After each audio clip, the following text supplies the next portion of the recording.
Power rarely announces itself with urgency. It does not shout. It does not argue. It does not explain itself on television panels or social media feeds. When real power moves, it does so quietly, procedurally, and with very little public debate.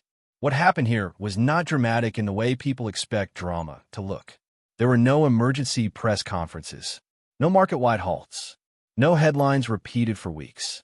Instead, a foundational change to the global financial system was processed, approved, and implemented with remarkable speed, and then largely ignored. That alone should make you pause.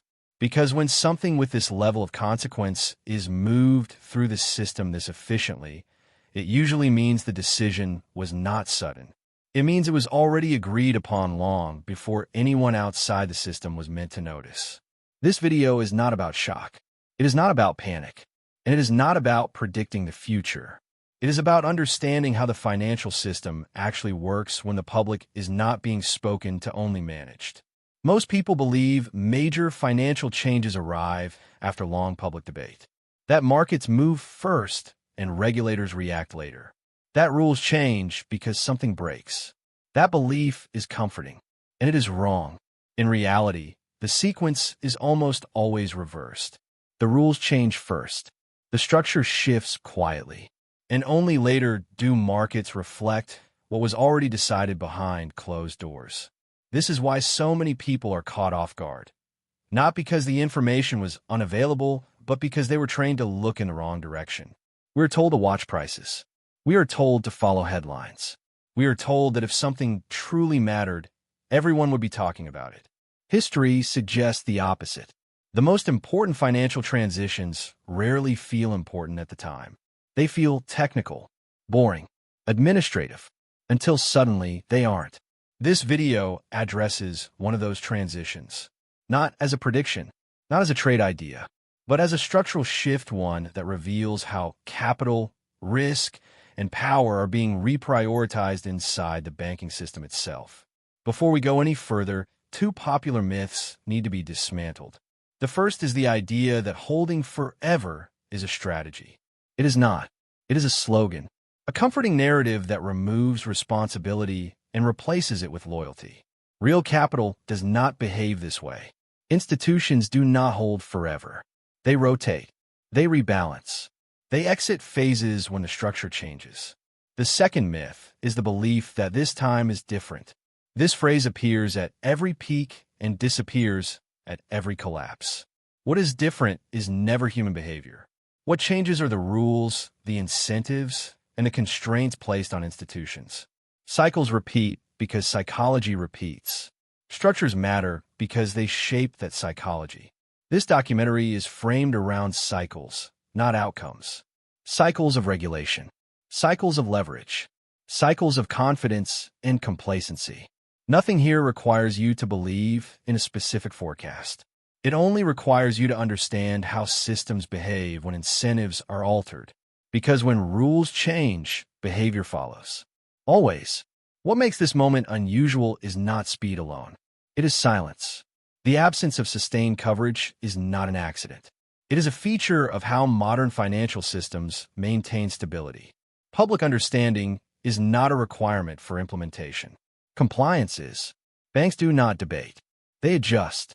And when they adjust, they do so methodically, unemotionally, and well before narratives catch up. This video is not asking you to fear what is happening. It is asking you to see it clearly. To recognize that the most dangerous periods in financial history are not the loud ones, but the quiet ones where certainty feels high and attention is low.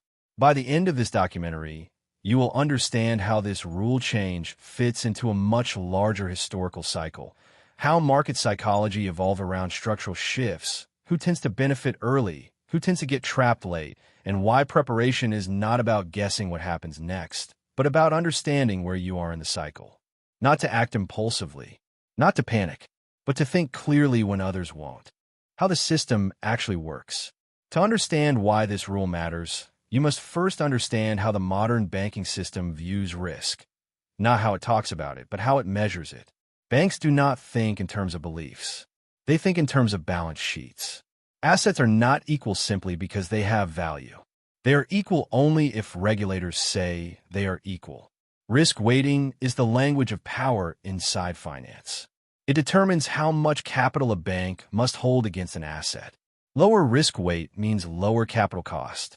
Lower capital cost means higher preference. This is not ideology. It is math. When regulators adjust risk treatment, they are not making philosophical statements. They are changing incentives. And incentives, over time, reshape markets more effectively than any headline ever could. This is why regulatory changes precede structural market shifts.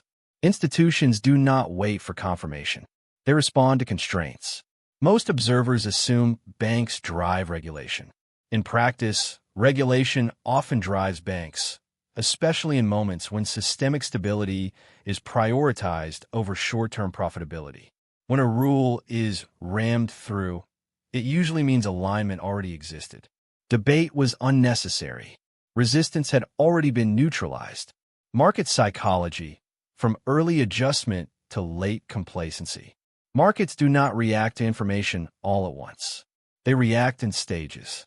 The earliest stage is adjustment. Institutions quietly reposition. Balance sheets are reoptimized. Exposure is reduced or reclassified.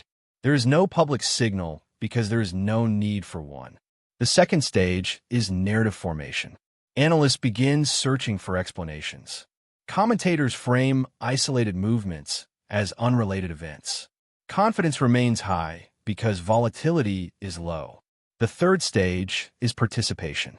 As effects become visible, narratives shift from dismissal to justification. New language emerges to explain why conditions feel stable, why nothing has changed. This is where complacency lives. The final stage is realization. Not panic at first, but confusion. Why are certain instruments behaving differently? Why is liquidity thinning? Why are assumptions failing? By the time emotion enters the system, structure has already done its work. This cycle is not unique. It repeats because human behavior repeats. What changes is the trigger. Warning frameworks, not predictions. There are no alarms that ring when a cycle turns. There are only signals, subtle, technical, and often ignored. Watch for changes in language. Watch for changes in collateral preference. Watch for shifts in what institutions are willing to hold versus what they are willing to trade. Frameworks matter because they allow observation without attachment. They do not tell you what will happen. They tell you what is happening now. This is how professionals remain calm while others grow emotional. Who benefits? Who gets trapped? Early in any structural shift, beneficiaries are not speculators. They are entities already positioned to adapt. Those with flexibility, those with optionality. Late in the cycle, the trapped are not foolish. They are loyal. Loyal to narratives. Loyal to past performance. Loyal to the idea that systems exist to protect them.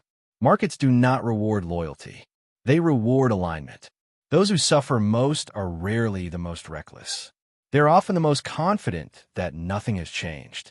History as behavior, not blueprint. Every financial crisis is different in detail and identical in psychology. Leverage expands. Risk is redefined. Confidence builds. Complexity obscures fragility. Regulation tightens quietly. Liquidity shifts. Narratives lag. Outcome surprise. History does not repeat prices. It repeats mistakes.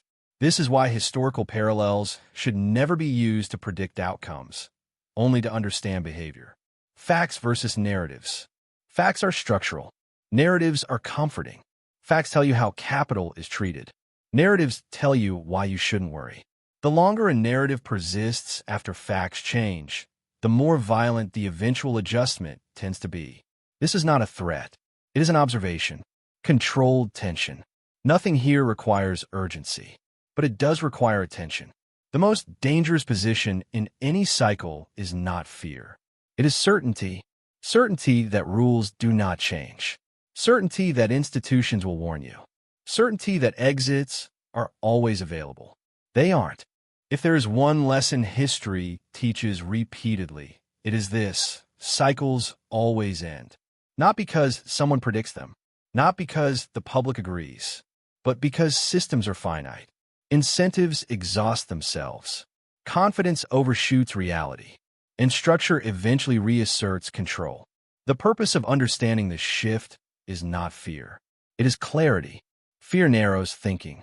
Clarity expands options. Preparation is not about guessing the next move. It is about refusing to be emotionally hijacked when it arrives. Those who navigate cycles do not rush. They do not cling. They observe. They define rules in advance. They know what conditions would cause them to change posture, and they respect those rules when the time comes. This is why discipline outperforms intelligence over long periods. Emotion feels decisive. Discipline feels slow. But discipline compounds. Emotion burns out. There is nothing disloyal about exiting a phase. Capital has no memory. Markets do not reward nostalgia. Selling is not betrayal. It is part of the cycle. Those who survive multiple cycles understand this deeply. They do not marry narratives. They do not confuse conviction with rigidity. They do not wait for permission to think independently. This moment does not demand action. It demands awareness. Understanding where you are in a cycle does not force a decision. It simply prevents panic when others feel blindsided. By the time most people realize a structural shift has occurred, the opportunity to respond calmly has already passed. This documentary is not telling you what to do. It is showing you how to think, in phases, in frameworks, in rules rather than reactions. Because when the noise rises, and it always does, the people who remain calm are not the lucky ones. They're the prepared ones. And preparation begins with understanding the system before it forces understanding upon you.